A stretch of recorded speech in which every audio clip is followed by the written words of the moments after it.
بسم الله الرحمن الرحيم. الحمد لله الذي أرسل رسوله بالهدى ودين الحق ليظهره على الدين كله فجعله شاهدا ومبشرا ونذيرا وداعيا إلى الله بإذنه وسراجا منيرا وجعل فيه أسوة حسنة لمن كان يرجو الله واليوم الآخر وذكر الله كثيرا. اللهم صل وسلم وبارك عليه وعلى آله وصحبه ومن تبعهم بإحسان إلى يوم الدين.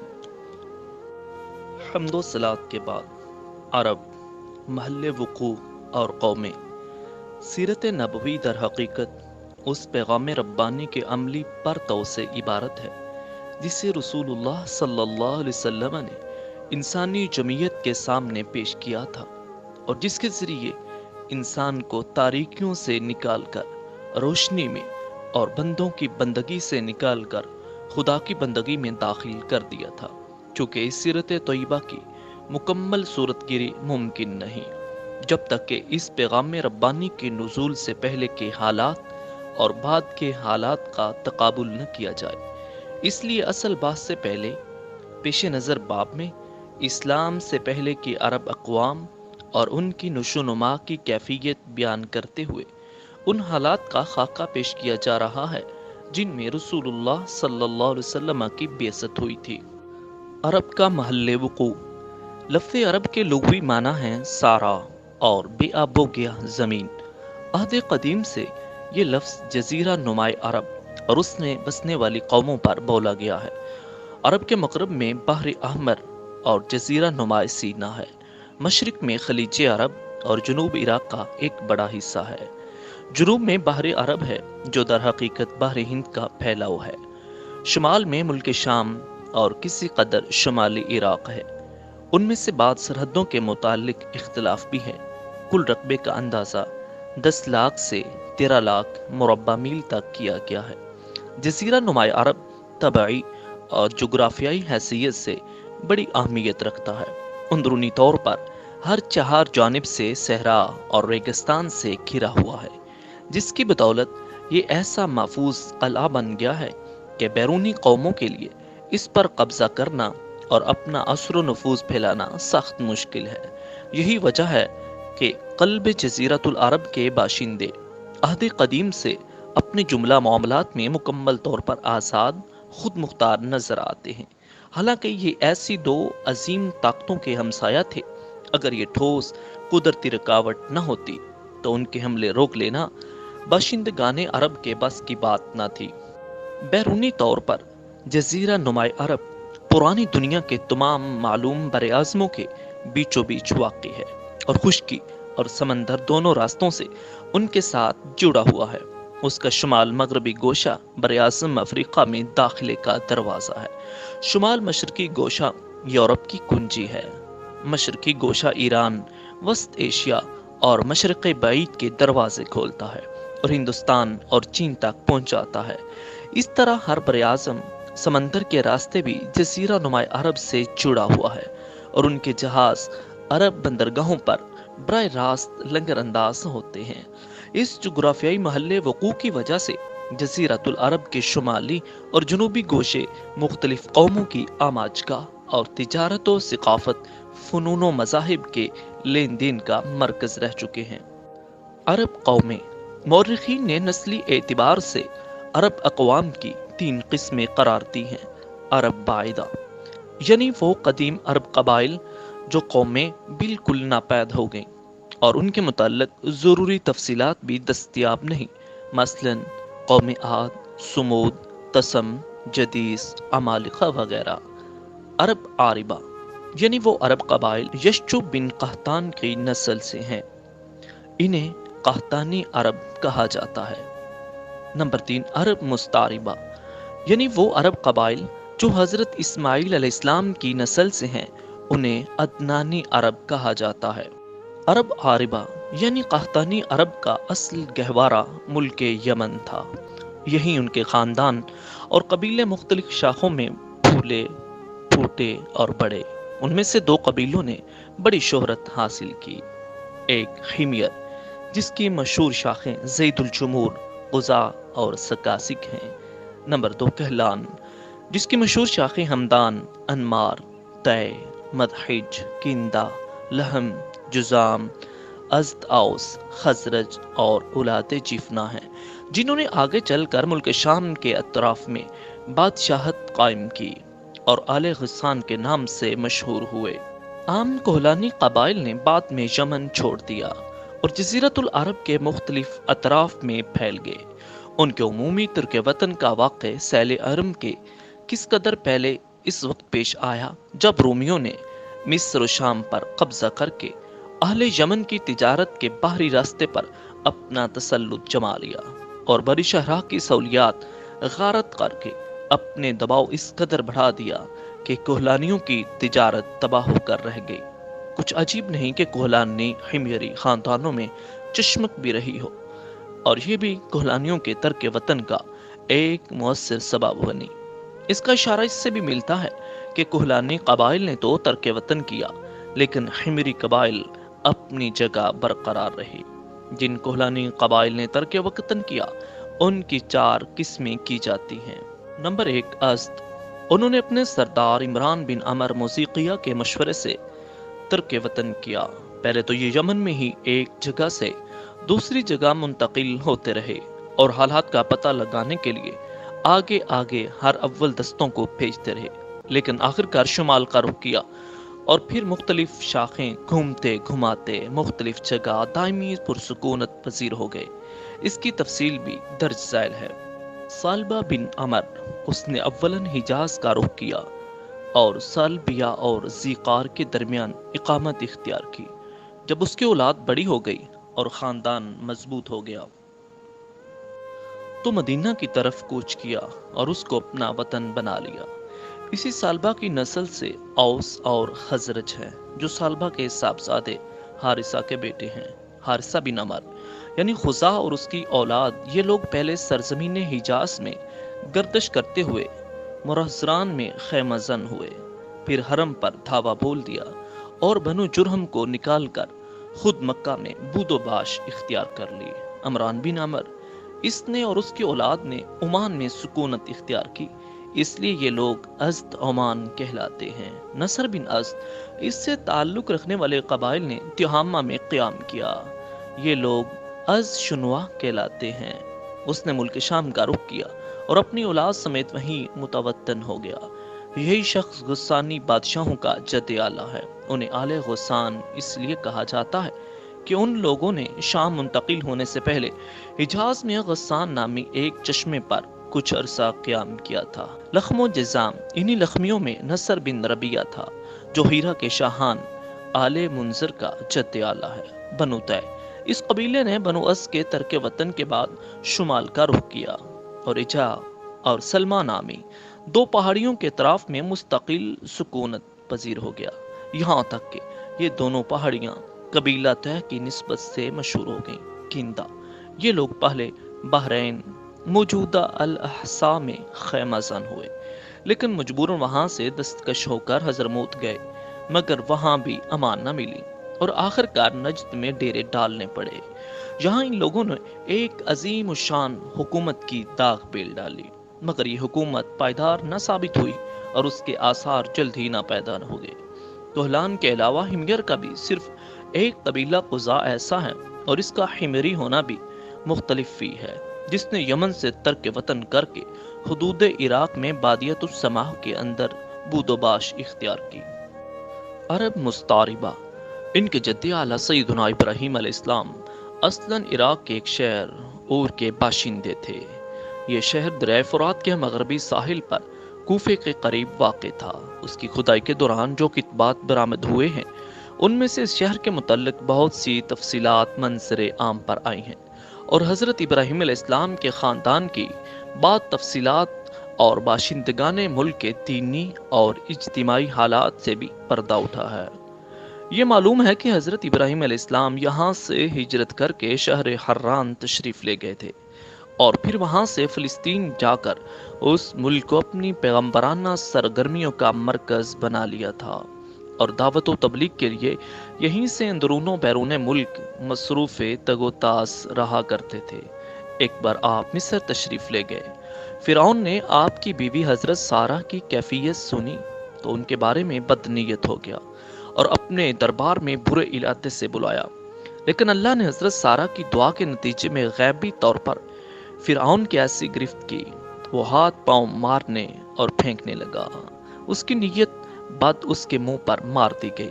وہ حادثے کی نوعیت سے سمجھ گیا حضرت سارہ اللہ تعالیٰ کی نہایت خاص اور مقرب بندی ہیں، اور وہ حضرت سارہ کی اس خصوصیت سے خود متاثر ہوا، اپنی بیٹی ہاجرہ کو ان کی خدمت میں دے دیا۔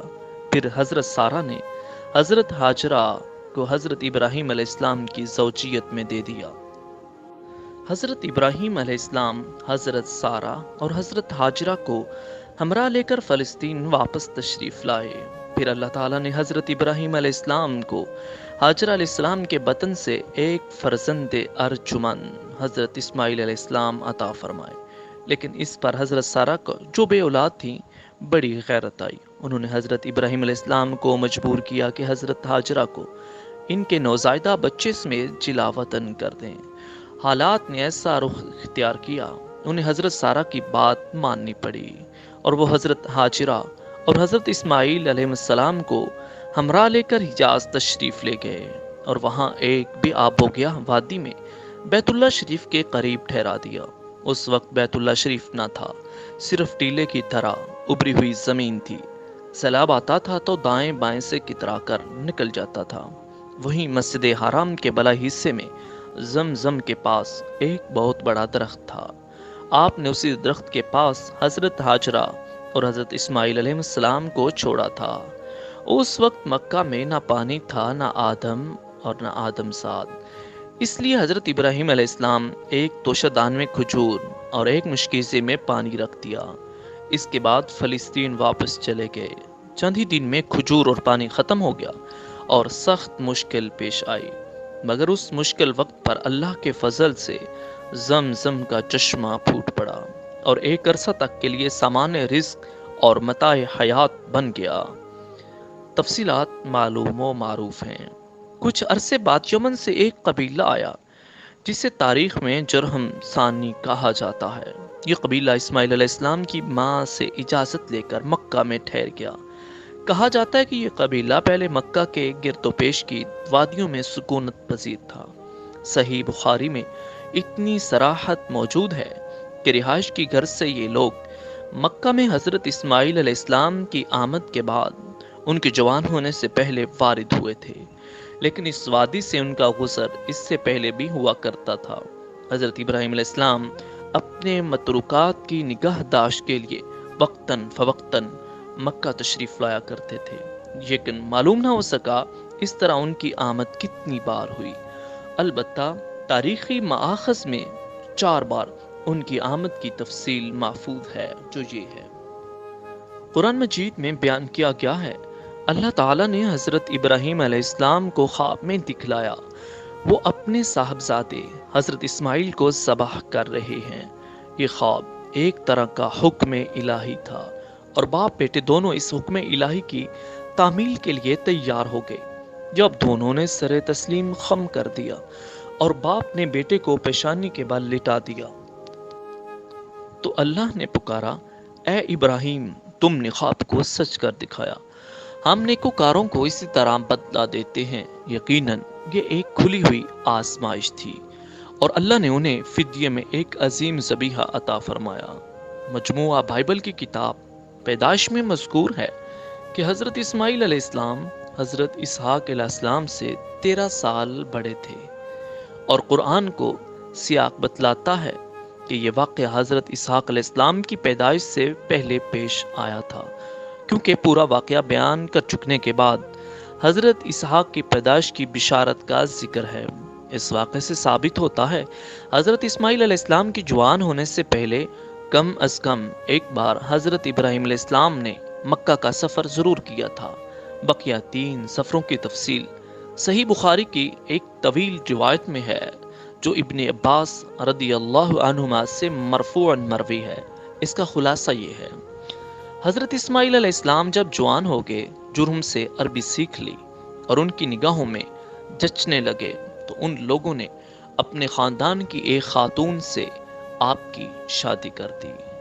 اس دوران حضرت ہاجرہ کا انتقال ہو گیا اور ادھر حضرت ابراہیم علیہ السلام کو خیال ہوا کہ اپنا ترکہ دیکھنا چاہیے، چنانچہ وہ موقع تشریف لے گئے، لیکن حضرت اسماعیل سے ملاقات نہ ہوئی۔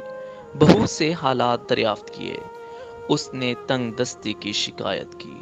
آپ نے وصیت کی کہ اسماعیل علیہ السلام آئیں تو کہنا اپنے دروازے کی چوکھٹ بدل دیں۔ اس وصیت کا مطلب حضرت اسماعیل علیہ السلام سمجھ گئے، بیوی کو طلاق دے دی اور ایک دوسری عورت سے شادی کر لی، جو جرہم کے سردار مداد بن عمر کی صاحبزادی تھی۔ اس دوسری شادی کے بعد ایک بار حضرت ابراہیم علیہ السلام مکہ تشریف لے گئے، مگر اس دفعہ بھی حضرت اسماعیل علیہ السلام سے ملاقات نہ ہوئی۔ بہت سے احوال دریافت کیے تو اس نے اللہ کی حمد و ثنا کی۔ آپ نے وصیت کی اسماعیل علیہ السلام اپنے دروازے کی چوکھٹ برقرار رکھیں اور فلسطین واپس ہو گئے۔ اس کے بعد پھر تشریف لائے تو اسماعیل علیہ السلام زمزم کے قریب درخت کے نیچے تیر گھڑ رہے تھے، دیکھتے ہی لپک پڑے، اور وہی کیا جو ایسے موقع پر ایک باپ اپنے بیٹے کے ساتھ اور بیٹا باپ کے ساتھ کرتا ہے۔ یہ ملاقات اتنے طویل عرصے کے بعد ہوئی تھی کہ ایک نرم دل اور شفیق باپ اپنے بیٹے سے اور ایک اطاعت شعار بیٹا اپنے باپ سے بمشکل ہی اتنی لمبی جدائی برداشت کر سکتا ہے۔ اسی دفعہ دونوں نے مل کر خانہ کعبہ تعمیر کیا، بنیاد کھود کر دیواریں اٹھائیں، اور ابراہیم علیہ السلام نے ساری دنیا کے لوگوں کو حج کے لیے آواز دی۔ اللہ تعالیٰ نے مداد کی صاحبزادی سے اسماعیل علیہ السلام کو 12 بیٹے عطا فرمائے، جن کے نام یہ ہیں: نابت یا نباشود، کیدار، اوبائل، بشام، مشما، دوما، میسا، حدد، تیما، یتوت، نفیس، قیدمان۔ ان 12 بیٹوں سے 12 قبیلے وجود میں آئے اور سب نے مکہ ہی میں بود و باش اختیار کی۔ ان کی معیشت کا دار و مدار زیادہ تر یمن اور مصر و شام کی تجارت پر تھا۔ بعد میں یہ قبائل جزیرۃ العرب کے مختلف اطراف میں بلکہ بیرون عرب بھی پھیل گئے، اور ان کے حالات زمانے کی دبیز تاریکیوں میں دب کر رہ گئے۔ صرف نابت اور قیدار کی اولاد اس گمنامی سے مستثنا ہے۔ نبتیوں کے تمدن کو شمالی حجاز میں فروغ اور عروج حاصل ہوا۔ انہوں نے ایک طاقتور حکومت قائم کر کے گرد و بیش کے لوگوں کو اپنا باج گزار بنا لیا۔ بطران کا دارالحکومت تھا، کسی کو ان کے مقابلے کی تاب نہ تھی۔ پھر رومیوں کا دور آیا، انہوں نے نبتیوں کو قصہ پارینہ بنا دیا۔ مولانا سید سلیمان ندوی نے ایک دلچسپ بحث اور گہری تحقیق کے بعد ثابت کیا ہے کہ آل غسان اور انصار یعنی اوس و خزرج قحطانی عرب نہ تھے، بلکہ اس علاقے میں نابت بن اسماعیل کی جو نسل بچی کچی رہ گئی تھی وہی تھے۔ قیدار بن اسماعیل کی نسل مکہ ہی میں پھلتی پھولتی رہی، یہاں تک کہ عدنان اور پھر ان کے بیٹے معد کا زمانہ آ گیا۔ عدنانی عرب کا سلسلہ نسب صحیح طور پر یہیں تک محفوظ ہے۔ عدنان نبی صلی اللہ علیہ وسلم کے سلسلہ نسب میں 21ویں پشت پر پڑتے ہیں۔ بعض روایتوں میں بیان کیا گیا ہے کہ آپ صلی اللہ علیہ وسلم جب اپنا سلسلہ نسب ذکر فرماتے تو عدنان پر پہنچ کر رک جاتے اور آگے نہ بڑھتے۔ فرماتے کہ ماہرین انساب غلط کہتے ہیں، مگر علماء کی ایک جماعت کا خیال ہے کہ عدنان سے آگے بھی نسب بیان کیا جا سکتا ہے۔ انہوں نے اس روایت کو ضعیف قرار دیا ہے۔ ان کی تحقیق کے مطابق عدنان اور حضرت ابراہیم علیہ السلام کے درمیان 40 پشتیں ہیں۔ بہرحال معد کے بیٹے نزار سے، جن کے متعلق کہا جاتا ہے کہ ان کے علاوہ معد کی کوئی اولاد نہ تھی، کئی خاندان وجود میں آئے۔ در حقیقت نزار کے 4 بیٹے تھے اور ہر بیٹا ایک بڑے قبیلے کی بنیاد ثابت ہوا۔ چاروں کے نام یہ ہیں: ایاد، انمار، ربیعہ اور مدر۔ ان میں سے مؤخر ذکر 2 قبیلوں کی شاخیں اور شاخوں کی شاخیں بہت زیادہ ہوئیں، چنانچہ ربیہ سے اسد بن ربیہ، انصا، عبد القائس، وائل، بکر، تغلب اور بنی حنیفہ وغیرہ وجود میں آئے۔ مدر کی اولاد سے دو بڑے قبیلوں میں تقسیم ہوئی۔ نمبر 1، قیس اعلان بن مدر، الیاس بن مدر۔ قیس اعلان سے بنو سلیم، بنو حوازن، بنو غطفان، غطفان سے ابس، زبیان، اشچا اور غنی بن عاصر کے قبائل وجود میں آئے۔ الیاس بن مدر سے تمیم بن مرہ، حزیل بن مدرکہ، بنو اسد بن خزیمہ اور کنانہ بن خزیمہ کے قبائل وجود میں آئے۔ پھر کنانہ سے قریش کا قبیلہ وجود میں آیا۔ یہ قبیلہ فہر بن مالک بن نضر بن کنانہ کی اولاد ہے۔ پھر قریش میں مختلف شاخوں میں تقسیم ہوئے۔ مشہور قریشی شاخوں کے نام یہ ہیں: جمح، سہم، عدی، مخزوم، تیم، زہرہ اور قصی بن کلاب کے خاندان، یعنی عبد الدار، اسد بن عبد العزیٰ اور عبد مناف، یہ تینوں قصی کے بیٹے تھے۔ ان میں سے عبد مناف کے 4 بیٹے ہوئے، جن سے 4 ذیلی قبیلے وجود میں آئے، یعنی عبد شمس، نوفل، مطلب اور ہاشم۔ انہی ہاشم کی نسل سے اللہ تعالیٰ نے ہمارے حضور محمد صلی اللہ علیہ وبارک وسلم کا انتخاب فرمایا۔ رسول اللہ صلی اللہ علیہ وسلم کا ارشاد ہے، اللہ تعالیٰ نے ابراہیم علیہ السلام کے اولاد میں سے اسماعیل علیہ السلام کا انتخاب فرمایا، پھر اسماعیل علیہ السلام کی اولاد میں سے کنانہ کو منتخب کیا اور کنانہ کی نسل سے قریش کو چنا، پھر قریش میں سے بنو ہاشم کا انتخاب کیا اور بنو ہاشم سے میرا انتخاب کیا۔ ابن عباس رضی اللہ عنہم کا بیان ہے، رسول اللہ صلی اللہ علیہ وسلم نے فرمایا، اللہ تعالیٰ نے خلق کی تخلیق فرمائی تو مجھے سب سے اچھے گروہ میں بنایا، پھر ان کے بھی 2 گروہوں میں سے زیادہ اچھے گروہ کے اندر رکھا، پھر قبائل کو چنا تو مجھے سب سے اچھے قبیلے کے اندر بنایا، پھر گھرانوں کو چنا، مجھے سب سے اچھے گھرانے میں بنایا، لہذا میں اپنی ذات کے اعتبار سے بھی سب سے اچھا ہوں، اپنے گھرانے کے اعتبار سے بھی سب سے بہتر ہوں۔ بہرحال عدنان کی نسل جب زیادہ بڑھ گئی تو وہ چارے پانی کی تلاش میں عرب کے مختلف اطراف میں بکھر گئی۔ چنانچہ قبیلہ عبد القیس نے بکر بن وائل کی کئی شاخوں نے اور بنو تمیم کے خاندانوں نے بحرین کا رخ کیا اور اسی علاقے میں جا بسے۔ بنو حنیفہ بن صعب بن علی بن بکر نے یمامہ کا رخ کیا اور اس کے مرکز حجر میں سکونت پذیر ہو گئے۔ بکر بن وائل کی بقیہ شاخوں نے یمامہ سے لے کر بحرین، ساحل کاظمہ، خلیج، سواد عراق، ابلا اور ہیبت تک کے علاقوں میں بود و بوش اختیار کی۔ بنو تغلب جزیرہ فراتیہ میں اقامت گزین ہوئے، البتہ ان کی بعد شاخوں نے بنو بکر کے ساتھ سکونت اختیار کی۔ بنو تمیم نے بادیہ بصرہ کو اپنا وطن بنایا۔ بنو سلیم نے مدینہ کے قریب ڈیرے ڈالے، ان کا مسکن وادی القرا سے شروع ہو کر خیبر اور مدینہ کے مشرق سے گزرتا ہوا حرہ بنو سلیم سے متصل 2 پہاڑیوں تک منتہا ہوتا تھا۔ بنو ثقیف نے طائف کو وطن بنا لیا اور بنو حوازن نے مکہ کے مشرق میں وادی اوتاس کے گرد پیش ڈیرے ڈالے۔ ان کا مسکن مکہ، بصرہ، شہرہ پر واقع تھا۔ بنو اسد تیمہ کے مشرق اور کوفہ کے مغرب میں خیمہ زن ہوئے۔ ان کے اور تیمہ کے درمیان بنو طے کا ایک خاندان بہتر آباد تھا۔ بنو اسد کی آبادی اور کوفے کے درمیان 5 دن کی مسافت تھی۔ بنو زبیان تیمہ کے قریب حوران کے اطراف میں آباد ہوئے۔ تہامہ میں بنو کنانہ کے خاندان رہ گئے تھے، ان میں سے قرشی خاندانوں کی بود و باش مکہ اور اس کے اطراف میں تھی۔ یہ لوگ پراگندہ تھے، ان کی کوئی شرازہ بندی نہ تھی، تاکہ قصی بن کلاب ابھر کر منظر عام پر آیا اور قرشیوں کو متحد کر کے شرف و عزت اور بلندی و وقار سے بہرہور کیا۔